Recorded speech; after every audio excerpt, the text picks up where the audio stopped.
So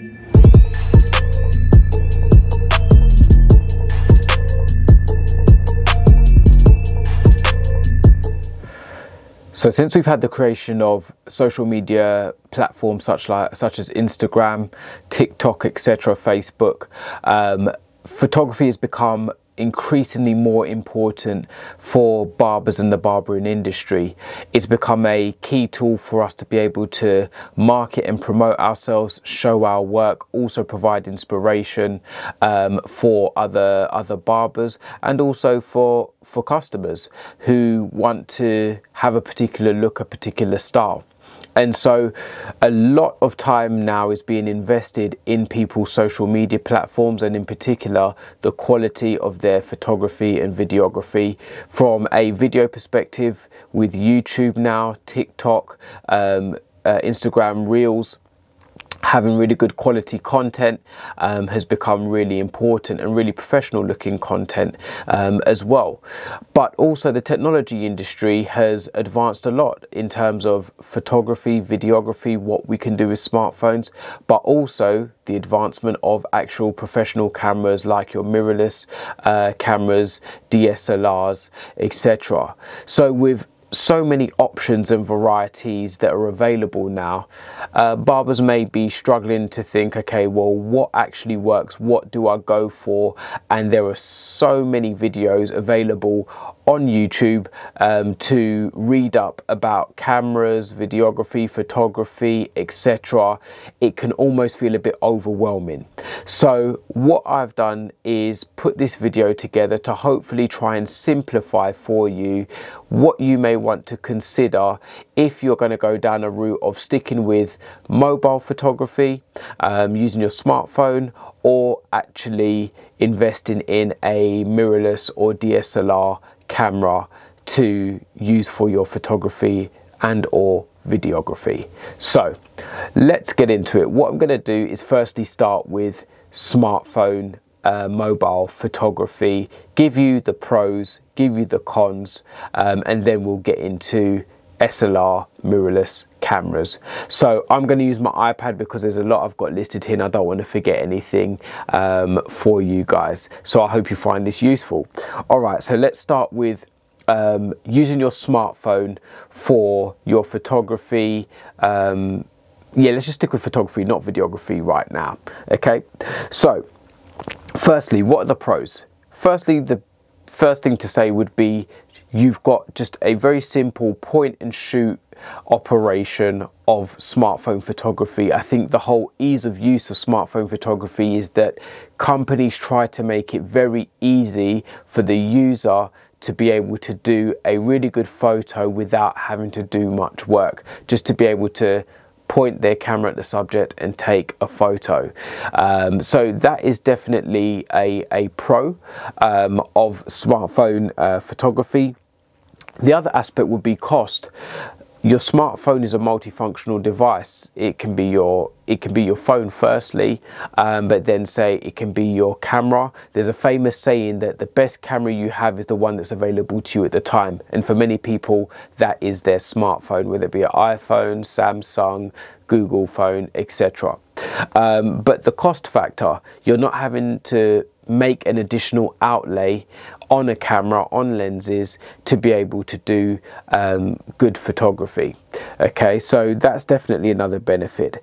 Then the other thing is the kind of quick editing and the quick sharing of photos. So particularly in the kind of Instagram social media age that we're in right now, people want to be able to take good photos and be able to share them very quickly, and smartphone photography allows for that, because you can just point, shoot, and then put it straight on your socials, or put it straight into a editing app. That's another benefit. You've got editing apps right there on your device. You can put it into like a dark room or another app that you may want to use, add a filter, and then quickly share the photo onto your social media as well. So that's another benefit of smartphone photography. And then the other aspect is portable.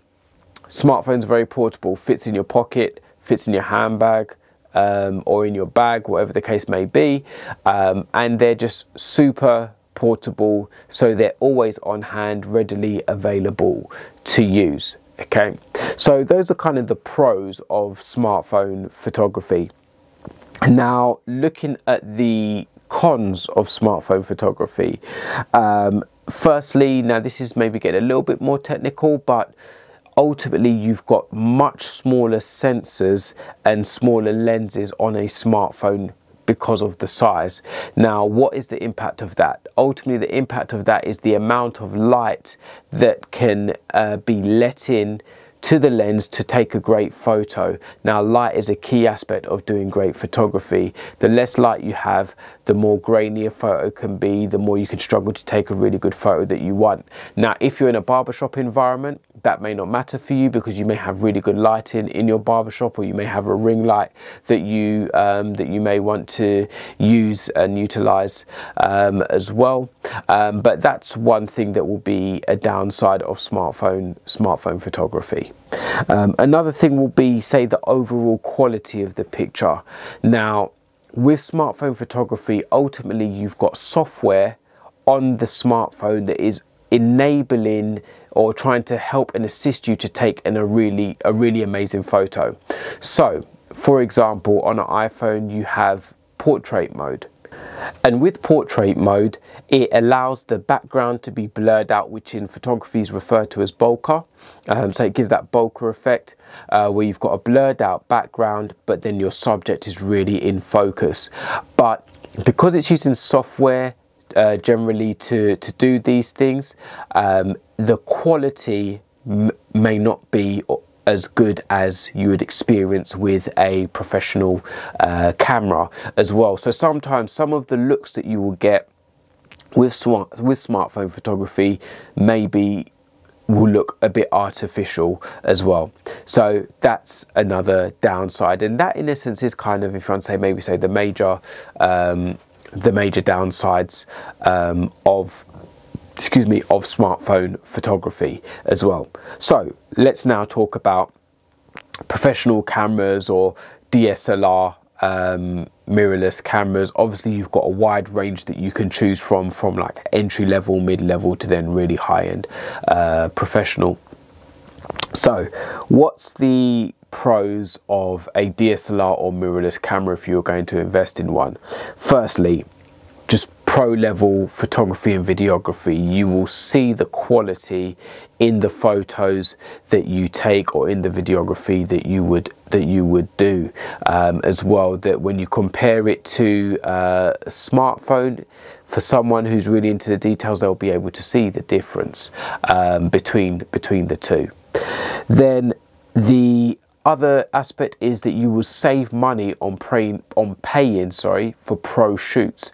If you were going to pay a professional photographer to do a shoot of a couple of your clients' work, you could save money if you have your own setup yourself, and then you can easily just go outside the shop or just easily find a location, or if you even have your own kind of studio space, and there are ways you can actually do little studio tricks even in a space that is not actually a designated studio space, to take some really amazing photos and photography of haircuts in your shop or outside your shop as well.